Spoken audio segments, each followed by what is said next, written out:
राधे राधे, जय श्री कृष्णा। साथियों, आज है 29 अक्टूबर, दिन है मंगलवार और आज है धनतेरस का पर्व।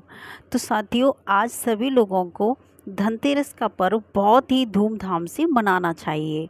तो आज की इस वीडियो में हम बात करेंगे कि धनतेरस के दिन जो हम झाड़ू बाज़ार से ख़रीद कर लाते हैं, तो उस झाड़ू का हमें पूजन किस विधि विधान से करना चाहिए। तो साथियों, आज की वीडियो हम ये भी बताएंगे कि धनतेरस के दिन जो खरीदारी होती है तो उसका शुभ मुहूर्त क्या रहने वाला है, उसका शुभ समय क्या है। तो इस साल धनतेरस पर सोना चांदी व झाड़ू व अन्य सामानों की खरीदार करने के लिए 3 मुहूर्त बताए गए हैं। पहला शुभ मुहूर्त है वो है 29 अक्टूबर को सुबह 10:31 से 30 अक्टूबर 6:32 तक है। यानी कि आज से लेकर तुम कल तक 6:32 तक खरीदारी कर सकती हैं। आज 29 अक्टूबर है, तो आज के सुबह के 10:31 से लेकर कल के 6:32 तक आप धनतेरस की खरीदारी कर सकते हैं। ये आपका एक शुभ मुहूर्त है। साथियों, अब मैं बताती हूँ कि जो हम धनतेरस पर झाड़ू खरीद कर लाएं तो उसकी पूजा किस तरीके से करनी चाहिए। दीपावली के दिन जो झाड़ू आती है तो हमें उसकी भी पूजन विधि विधान से करनी चाहिए, लेकिन धनतेरस के दिन झाड़ू और धनिया हमें अवश्य खरीदने चाहिए, जिससे कि लक्ष्मी जी की हमारे घर में बहुत ज़्यादा कृपा बनी रहती है। तो सबसे पहली बात है कि आप धनतेरस के दिन नई झाड़ू घर में खरीद कर लाएं और अगले दिन दीपावली की सुबह नहाकर आरती के बाद झाड़ू पर लाल मूली और कुमकुम लगाएं।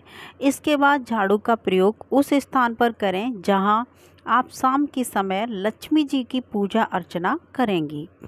झाड़ू लगाकर उस स्थान पर गंगा जल छिड़क दें। ऐसा करने से यह माना जाता है कि महालक्ष्मी जी की पूजा के लिए एक शुद्ध स्थान बन जाता है वो।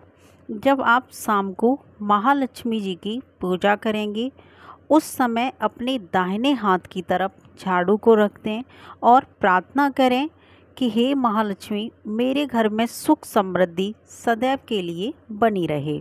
तो झाड़ू है, झाड़ू को आप पहले ऐसे रखना है, उसका झाड़ू लगाना है, वहाँ गंगा जल छिड़कना है, फिर आपको अपने दाहिने हाथ पर झाड़ू को रख लेना है। अब हम बताते हैं कि धनतेरस के दिन झाड़ू की पूजा किस विधि से करें। धनतेरस के दिन जब नई झाड़ू घर में ले आएं, तो शाम के समय में पुरानी झाड़ू पर सबसे पहले सिंदूर, कुमकुम और अक्षत लगाएं। इसके बाद इसकी विधि विधान से पूजा करें। इसके बाद नई झाड़ू को भी घर के मंदिर में ले जाएं और उस पर भी सिंदूर, कुमकुम और अक्षत लगाएं। फिर नई झाड़ू की भी विधिवत पूजा करें। इसके बाद पुरानी झाड़ू के सिरे में काला धागा बांधें और फिर इसे घर की एक ऐसी जगह पर रखें जहां किसी बाहर के व्यक्ति की नज़र न पड़े। वास्तु के मुताबिक अगर आप इस तरह से झाड़ू की पूजा करते हैं तो घर नकारात्मक ऊर्जा दूर कर देता है और धन से जुड़ी परेशानियां खत्म हो जाती हैं। साथियों, धनतेरस के दिन झाड़ू की पूजा करने से घर में बहुत धन धान्य की भरपूर मात्रा हो जाती है। ऐसी मान्यता है कि धनतेरस के दिन नई झाड़ू लेकर आने के बाद नई और पुरानी दोनों ही झाड़ू की विधिवत पूजा करनी चाहिए।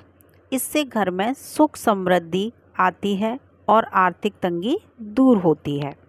ऐसा नहीं है कि पुरानी झाड़ू आ गई तो उसको फेंक दो और नई झाड़ू है तो उसका पूजन करो। ऐसा बिल्कुल नहीं करना चाहिए, क्योंकि अभी तक जो आपके घर में लक्ष्मी जी थी वो पुरानी झाड़ू से ही थी। तो हमें पुरानी झाड़ू को फेंकना नहीं है, तिरस्कार करके उसका भी एक सम्मान के साथ पूजा करें और नई झाड़ू का भी पूजन करें। दोनों झाड़ुओं से फिर काम चलाएं। अगर वो टूट चुकी है तो उसको किसी ऐसे स्थान पर रख दें जहां बाहर के व्यक्ति की नज़र न पड़े। साथियों, धनतेरस के दिन 3 झाड़ू का दान करने का भी एक प्रावधान दिया गया है। दीपावली के दिन आप 3 झाड़ू का दान करें। यह प्रयोग करने से आपके घर में धन तो आएगा ही, साथ में सुकून, शांति, खुशियाँ और पॉजिटिविटी ऑरा भी बनेगा। जिस तरह आप अपने रुपए पैसे को तिजोरी या लॉकर में संभाल कर रखते हैं, उसी तरह महालक्ष्मी के कारण झाड़ू को भी एक निश्चित जगह पर छुपा कर रखें। जिन चीज़ों से माँ लक्ष्मी खुश होती हैं, उन चीज़ों को छिपाकर रखना ज्योतिष और वास्तु का पहला नियम है। साथियों, तो आपको पता चला कि कैसे हमें 3 झाड़ू दान करनी चाहिए, तो उससे हमारे घर में धन धान्य की भरपूर मात्रा रहती है। अब मैं बताती हूँ कि धनतेरस के दिन या फिर दीपावली पर क्यों खरीदी जाती है झाड़ू। ठीक है, तो मत्स्य पुराण के अनुसार धनतेरस के दिन झाड़ू खरीदने से घर में बरकत बनी रहती है, साथ ही साधक की आर्थिक स्थिति पर इसका सकारात्मक प्रभाव पड़ता है। इसलिए धनतेरस के दिन झाड़ू खरीदी जाती है। इस दौरान फूल झाड़ू को घर लाना और भी लाभकारी माना जाता है। झाड़ू पर जो काला धागा बांधते हैं वो बहुत शुभ होता है। यदि आप धनतेरस पर झाड़ू खरीद कर लाए हैं तो पहले उस पर सफ़ेद रंग का धागा बांधें। मान्यता है कि इससे माँ लक्ष्मी की कृपा हमेशा बनी रहती है। जैसे कि नया झाड़ू है तो उस पर सफ़ेद धागा बांध लें, जो पुराना झाड़ू है तो उस पर काला धागा बांध लें। जिस जगह हम झाड़ू को पकड़ते हैं, पकड़कर झाड़ू लगाते हैं, उस जगह पर, जिसको बंधक बोलते हैं, तो उस जगह पर आप काला धागा बांध लें पुरानी झाड़ू में, और जो नई झाड़ू खरीद कर लाए हैं उसमें सफ़ेद धागा बांध लें। तो साथियों, ऐसा करने से ऐसा कुछ होता नहीं है कि ये कोई टोटका है। तो बताया जाता है कि माँ लक्ष्मी बहुत खुश होती हैं और घर में धन धान्य की भरपूरता बनी रहती है। पता है ये भी कि धनतेरस वाले दिन विषम संख्या में ही झाड़ुओं को खरीदना चाहिए। 3 या 5 या फिर 7, कम से कम 3 झाड़ुओं को खरीदें, जिसका इस्तेमाल अलग अलग कामों के लिए किया जाना चाहिए। इतना ही नहीं, धनतेरस पर खरीदी गई झाड़ू से दिवाली के दिन साफ सफाई करना भी बेहद शुभ माना जाता है। यानी कि धनतेरस के दिन आप झाड़ू खरीदें, लेकिन विषम संख्या में खरीदें। 1 न खरीद कर आप 3 खरीद लें, 5 खरीद लें, 7 खरीद लें। फिर जैसे आपके घर पर झाड़ू लगाने की विभिन्न जगह हैं, तो उन झाड़ुओं को बांट दें कि जिससे बालकनी में लगेगा, इससे रूम में लगेगा और इससे किचन में झाड़ू लगेगा।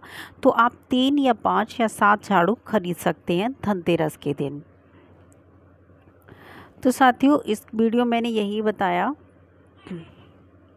कि हमें किस तरीके से पूजा पाठ करना चाहिए और पुरानी झाड़ू को कहाँ रखना चाहिए। साथियों, वीडियो पसंद आई हो तो लाइक करें। जय श्री राम।